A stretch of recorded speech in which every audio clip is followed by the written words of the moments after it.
என் அருமை தம்பி திருமலை எடுத்த உடனே வேதனை குரலை கொட்டி தீர்த்தான். ப்ரொடியூசர் இவ்வளோ கஷ்டப்படுறான், காலம்லாம் கத்திக்கிட்டு இருக்குமே, எவன் கேட்கறான்? ப்ரொடியூசர் கேட்கறானா? யாரையோ குறை சொல்றான், ப்ரொடியூசர் கேட்கறானா?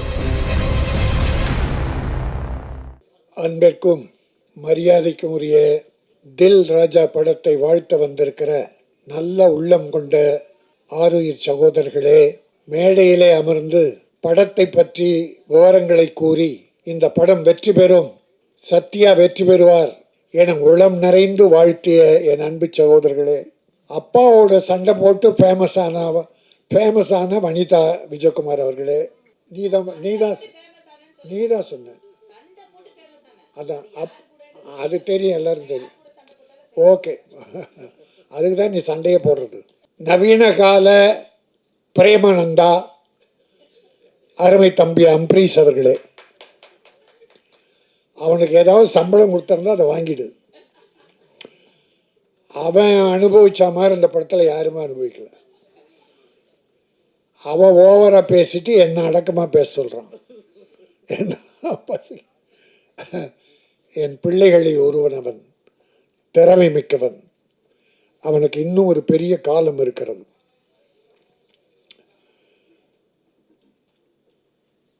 ஹீரோயினி 2 பேரை பற்றி பேசினாங்க. ஒரு ஹீரோயினி நாம் எல்லாரும் சேர்த்து சுருட்டி கட்டி பாம்பேக்கு தூக்கி எறிஞ்சிட்டோம். அதை கொண்டாந்து எதுக்கு இந்த படத்தில் போட்டீங்க? ஏற்கனவே பூட்ட கேஸ் அது. அதை இந்த படத்தில் போட்டு அது கூப்பிட்டா வரல, அப்புறம் ஃபோன் எடுக்கலன்னா அது வராதது தான் உங்களுக்கு வெற்றி. இன்னும் அது சுமந்தாவோ சமந்தாவோ, யார் அது? சம்யுக்தா 2 பேரையும் தமிழ் படத்தில் யாரும் போடக்கூடாது. நடித்த படத்துக்கே வரலன்னா இன்னொரு படத்தில் நடிக்க கூப்பிடலாமா? மானமுள்ள தமிழன் படம் எடுத்தால், மரியாதை மிக்க தமிழன் படம் எடுத்தால் இந்த 2 பேரை போடவே கூடாது. நான் பார்த்துக்கிறேன். என் சங்கத்தை நான் இப்படி பயன்படுத்த விரும்பல, எல்லாரையும் வளர்த்து விட தான் நான் பாடுறேன். ஆனால் என் ப்ரொடியூசரை, என் விநியோகஸ்தர்களை கெடுக்க நினைப்பவர்கள், வேதனைப்படுத்துபவர்கள் யாரும் வளரக்கூடாது. இதோ ஒரு வடநாட்டு பெண், இந்தி பெண் அடுத்த படத்தில் நடிக்கப் போகிறார். ஆனால் அவர் அன்பு அழைப்பு ஏற்று, என்ன அம்மன்? கனிகா மான், மானை போல மிக அழகிய மகள். You are beautiful. அந்த பொண்ணுக்கு முதல்ல நான் தான் வணக்கம் நன்றி என்ற 2 வார்த்தை சொல்லியிருக்கேன். 2மே தமிழனின் உயிர் வார்த்தைகள். வர்றவங்களுக்கு மரியாதை செலுத்தி வணக்கம், செய்த உதவிகளுக்கு நன்றி சொல்லி கடைசியில் நன்றி. இந்த 2 வார்த்தை நான் முதல்ல சொன்னது தான் காரணம். நீ வரும்போது வணக்கத்தோடு தமிழகம் வா. ப்ரொடியூசர்களுக்கு நம்பிக்கையோடு நடந்து கொள். அவர்களால் உயரு, அவர்களுக்கு நன்றியோடு இரு. இதற்காக வணக்கம் நன்றி அந்த மானுக்கு சொல்லி கொடுத்தேன். என் அருமை தம்பி திருமலை எடுத்த உடனே வேதனை குரலை கொட்டி தீர்த்தான். ப்ரொடியூசர் இவ்வளோ கஷ்டப்படுறான், காலம்லாம் கத்திக்கிட்டு இருக்குமே, எவன் கேட்குறான்? ப்ரொடியூசர் கேட்குறானா? யாரையோ குறை சொல்கிறான், ப்ரொடியூசர் கேட்குறானா? ஒரு படம் புதுமுகமாக போட்டு படம் எடுத்து டைரக்டருடைய திறமையால் அந்த படம் அதை ரிலீஸ் பண்ணுறதுக்கு 1 வருஷம் 2 வருஷம் காத்திருந்து இருந்த 1-2 நகைகளை விற்று வீடை விற்று எப்படியோ ப்ரொடியூசர் ரிலீஸ் பண்ணிட்டா அந்த படம் டைரக்டர் திறமையால் வெற்றி பெற்று. ஆனால் போகிற ப்ரொடியூசர் ஹீரோ கிட்ட போகிறான். அவன் இதுக்கு முன்னால் ப்ரொடியூசருக்கு என்ன வேதனை கொடுத்தான், என்ன துரோகம் பண்ணான், அதை என் ப்ரொடியூசர் தெரிய பார்க்கறதில்ல. ஹீரோக்களுடைய ஹிஸ்ட்ரியை தெரிஞ்சுங்க. ப்ரொடியூசரை வாழ வச்சிருக்கானா அழிச்சிருக்கானா என்பதை தெரிந்து கொண்டு அவனை வளர விடுங்கள். நன்றி மறந்தவர்கள் நிறைய பேர், எல்லாரையும் சொல்லலை, எல்லா நடிகர்களையும் சொல்லலை, நன்றி உள்ளவர்கள் இருக்கிறார்கள். தன்னை வளர்த்து விட்ட ப்ரொடியூசர் உன்னை ஹீரோவை போடும்போது காரில் வந்திருப்பான் கோயம்புத்தூர்ல இருந்து, படம் எடுத்து ரிலீஸ் பண்ணிட்டு சென்னையிலிருந்து பஸ்ஸில் போவான், காரு பங்களா எல்லாம் விற்றுட்டு. நீ காரில் போகிற, ஒரு நன்றி வேண்டாமா? கை நீட்டி சம்பளம் பெற்றோமே, அந்த தயாரிப்பாளர் பஸ்லேயே நடந்து போகிறாரே. முடிந்த உதவிகளை இல்லை இன்னொரு தேதி கொடுத்து அவரை தூக்கி விடுவோம் என்று யாராவது நினைக்கிறார்களா? அப்படி நினைத்தால் அவர்கள் நான் வணங்கும் தெய்வம். உதவி செய்ய வேண்டும், அதுதான் மனித தன்மை. இந்த படத்தில் 2 பாடல்கள் 3 பாடு 2 பாட்டு கேட்டால் ரொம்ப நல்லா இருந்தது, ரொம்ப நல்லா. அவன் திறமை எனக்கு தெரியும், அம்பரீஷுடைய திறமை எனக்கு தெரியும். இன்னும் நேரம் இன்னும் வருது, வரும். ட்ரெய்லர், பியூட்டிஃபுல் ட்ரெய்லர், அற்புதமாக இருந்தது. வெங்கடேஷ் ஒரு கமர்ஷியல் டைரக்டர், அவர் 32 நாளில் இந்த படத்தை முடிச்சிருக்காரு. வாழ்த்துக்கள் வெங்கடேஷ். ப்ரொடியூசர், சின்ன ப்ரொடியூசருக்கெல்லாம் இப்படிப்பட்ட இயக்குனர் வேண்டும். தயாரிப்பாளரின் மனவேதனை புரிந்தவன் இயக்குனரானால் ப்ரொடியூசரும் வளருவான், இயக்குனரும் வளரும். இவங்க 2 பேரும் கஷ்டத்தை உணர்ந்த நடிகனும் வளருவான். ஆகவே இந்த படம் எனக்கு மிகப்பெரிய திருப்தி, மிகப்பெரிய மகிழ்ச்சி. இது வெற்றி பெறும். இது தில் ராஜா அல்ல, வெல்லும் ராஜா. இந்த படம் வெல்லும், வெற்றி பெறும். அது மட்டுமல்ல, நம்முடைய சத்யா ஒரு ஆண் அழகன், ஒரு தமிழ் மகன், ஊட்டியிலே பிறந்த, குழுகுழு வாசத்தில் பிறந்த ஒரு அருமையான மனம் படைத்தவன். உடற்கட்டுகளை அற்புதமாக வைத்து ஒழுக்க நெறியோடு வாழ்ந்து கொண்டிருக்கிற ஒரு நல்ல மனம். அவனுடைய ஃபேமிலி, அப்பா இராணுவ அதிகாரி. இந்த தேசத்துக்காக தன்னை தியாகம் செய்து கொள்கிற அந்த அர்ப்பணிப்பு தன்மை உள்ள ஒரு அற்புதமான அப்பாவுக்கு பிறந்தவன். நல்ல குடும்பம், அற்புதமான குடும்பம். ஒரு கவர்மெண்ட் ஆஃபீஸ்னால் லஞ்சம் வாங்கியிருப்பான்னு, மிலிட்டரியில் யார் லஞ்சம் வாங்க முடியும்? ஆக லஞ்ச ஊழலற்ற கரைபடியாத கரங்களுக்கு சொந்தக்காரரான அவருடைய இராணுவ அதிகாரி, ஒரு தந்தை பெற்றவன். இவனும் தியாக உள்ளத்தோடு இந்த படம் வெற்றி பெறும். நீ வளருவாய், உன் பின்னால் பல தயாரிப்பாளர் வருவார்கள். தயாரிப்பாளருக்கு மரியாதை கொடுத்து நடந்து கொள். எல்லாரும் எம்ஜிஆர் போல வரணும், எம்ஜிஆர் போல வரணுங்கிறான். எடுத்த உடனே எம்ஜிஆர் போல சீஃப் மினிஸ்டர் ஆயிடணுன்றான். எம்ஜிஆர் எடுத்த உடனே சீஃப் மினிஸ்டர் ஆனாரா?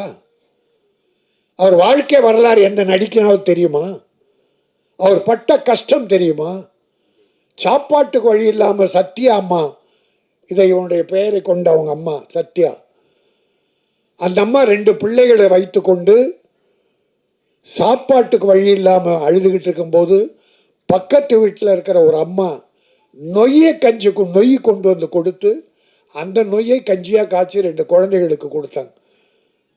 அப்படியெல்லாம் பிள்ளைகளை வளர்த்ததால் தான் எம்ஜிஆர் ஏழைகள் மீது இரக்கம் கொண்டார். நாம் பட்ட பட்னி யாரும் படக்கூடாது என்றார். அவர் எடுத்த உடனே சீஃப் மினிஸ்டர் விரும்பலை.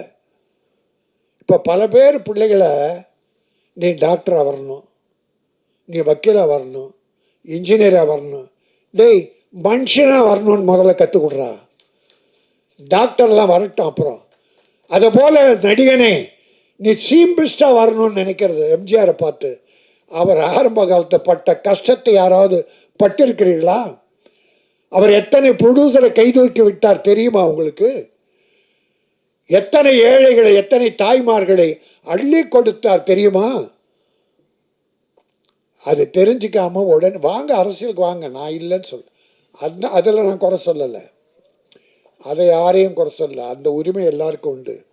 ஆனால் எம்ஜிஆர் பேர் சொல்லிட்டு வராத, நீயாவா? ஏன்னா எம்ஜிஆர்னா அதில் ஒரு 25% நல்லது பண்ணியிருக்கணும், ஏழைகளை காப்பாற்றிருக்கணும். அவ்வளோ சேர்த்தாரு, அவ்வளோ அள்ளி கொடுத்தாரு. மிஞ்சி இருந்ததை யாருக்கிட்ட கொடுத்தார்? அந்த ராமாவரம் தோட்டம் காது கேளாரோர் வாய் பேசாதோருக்கு, அந்த ஜானகி அம்மாள் காலேஜ் எல்லாரும் ஏழை கொடுத்தாரு, ஒரு காசு எடுத்துட்டு போற. அதனால் அந்த உள்ளத்தில் கொஞ்சம், நான் ஏன் இதை சொல்லுகிறேன் என்றால், சத்யா நீ எதிர்காலம் உனக்கு நன்றாக இருக்கிறது. எம்ஜிஆரை பார்த்தீங்கன்னா அப்படி இருந்தால் கூட அந்த சிரிப்பு சிந்திக்கிட்டே இருக்கும், சிரிப்பு சிந்திக்கிட்டே இருக்கும், சும்மா அப்படி சிரிச்சுக்கிட்டே இருக்கான் அவர். எந்த ஃபோட்டோ பாருங்கள், நான் நேரில் பார்த்துருக்கேன் அவர்கிட்ட. சிரிக்க மாட்டார், ஆனால் சிரிச்சுக்கிட்டே இருப்பார். அதில் எனக்கு ஒரு 25% எனக்கு தெரியுது.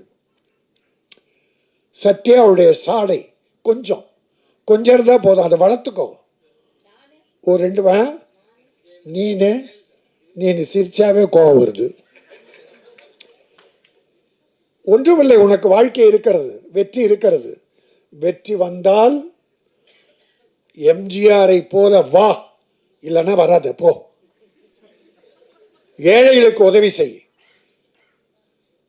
நீ 50 லட்சம் வாங்கினா 20 லட்சம் ஏழைக்கு செலவு. ஆனால் அந்த 20 லட்சம் திருப்பி உனக்கு வரும். அந்த ஏழை கொடுப்பான், உன் படம் பார்ப்பான். இவன் எந்த ஹீரோவுக்கு தெரியல, அது கொண்டு போய் அடிக்க உள்ளே வச்சிடறான் ரூமில்.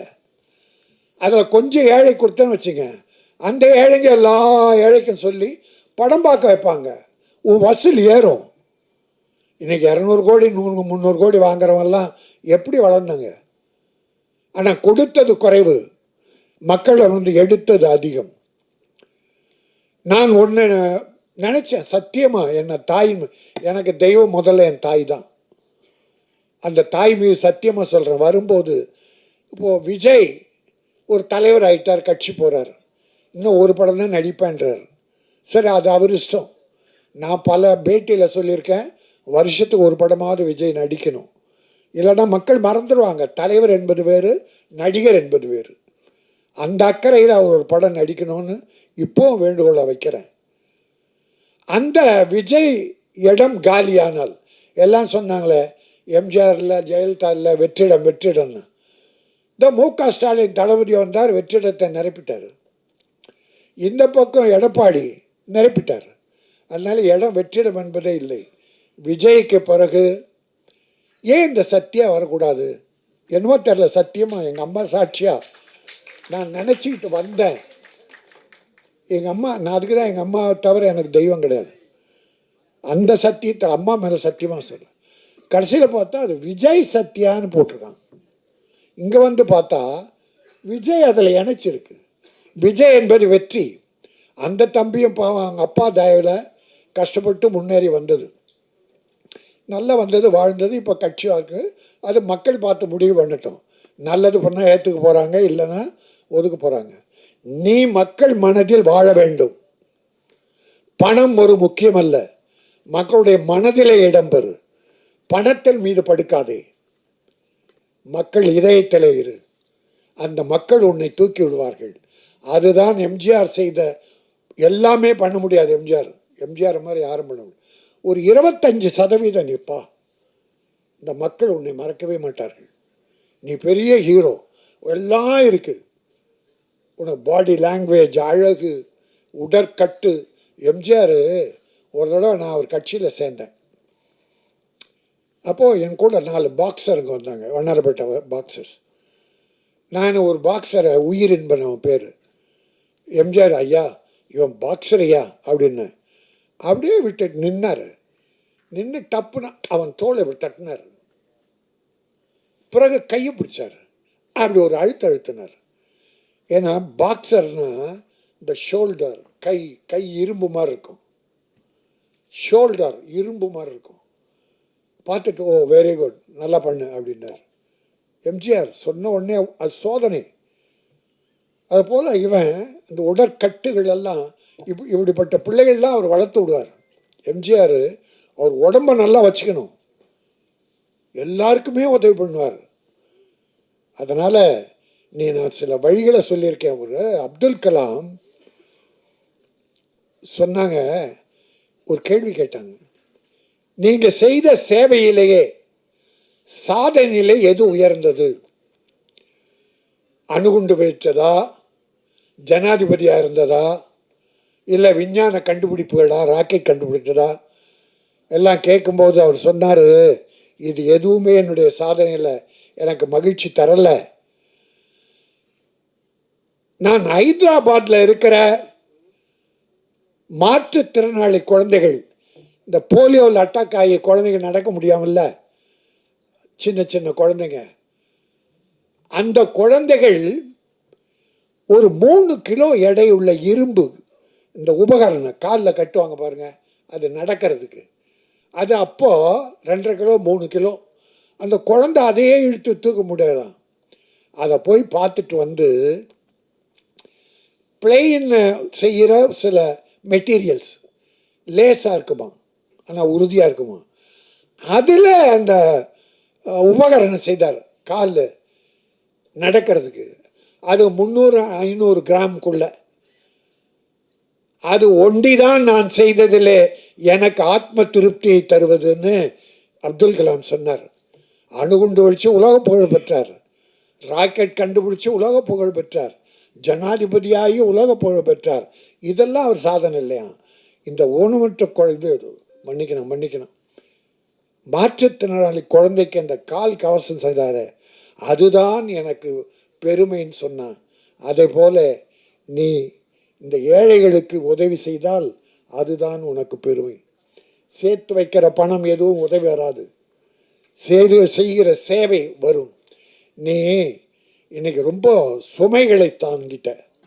இந்த படத்தில் நீ ஒரு ஹீரோவா இல்லை, ஒரு ப்ரொடக்ஷன் மேனேஜரை விட அதிகமாக கஷ்டத்தை சிலர் கொடுத்துட்டானுங்க, துரோகிகள். நம்பி கேட்டான், இப்போ கஷ்டப்பட்டு எல்லாத்தையும் கொண்டு வந்து கரெக்ட் பண்ணியிருக்கான் ஒரு ஹீரோ. நீ இதுவரைக்கும் சுமைகளை சுமந்தால் இந்த படத்தின் மூலம் சுகம் உனக்கு வருகிறது. தில் ராஜா, வெல் ராஜா, இனி வெல்லுவாய். இந்த படம் வெற்றி பெறும். இது ஒரு கமர்ஷியல் படம். வெங்கடேஷுக்கும் நல்ல வாழ்க்கை கிடைக்கும். இது உள்ள நடித்துள்ள அத்தனை பேரும், டெக்னீஷியன்ஸ், இசையமைப்பாளர் அத்தனை பேருமே மிகப்பெரிய வெற்றி பெற்று இந்த படம் இன்னைக்கு இப்போ நல்ல சின்ன படங்க எல்லாம் நல்ல பெருசாக போகுது, மக்கள் பார்க்குறாங்க. இந்த லப்பர் எங்க பொண்ணு படம் பார்த்துட்டு வந்து, அப்பா அந்த படம் பார்க்கணும், பெண்கள் சொல்கிறாங்க, என்னன்னு தெரில, அவ்வளோ இயற்கையாக இருக்குதான் சின்ன படம்.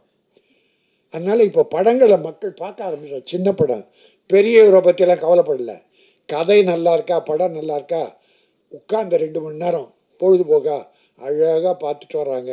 அதில் இது ஒரு வெற்றி படமாக தில்லு ராஜா வெல்லும் ராஜாவாக வரும் என சொல்லி, பூவாக இருப்பதை விட செடியாக இருங்கள். பூக்கள் காலையில் பூத்து தலையில் சூடி மாலையில் வாடி வெளியே போட்டுடுவோம்.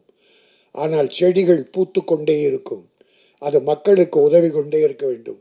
அதே போல நீ செடியாக இரு, பூத்து கொண்டே இரு, மக்களுக்கு உதவி செய்து கொண்டே இரு, நீ வெற்றி பெறுவாய். தில் வெல். சத்யா. நன்றி, வணக்கம்.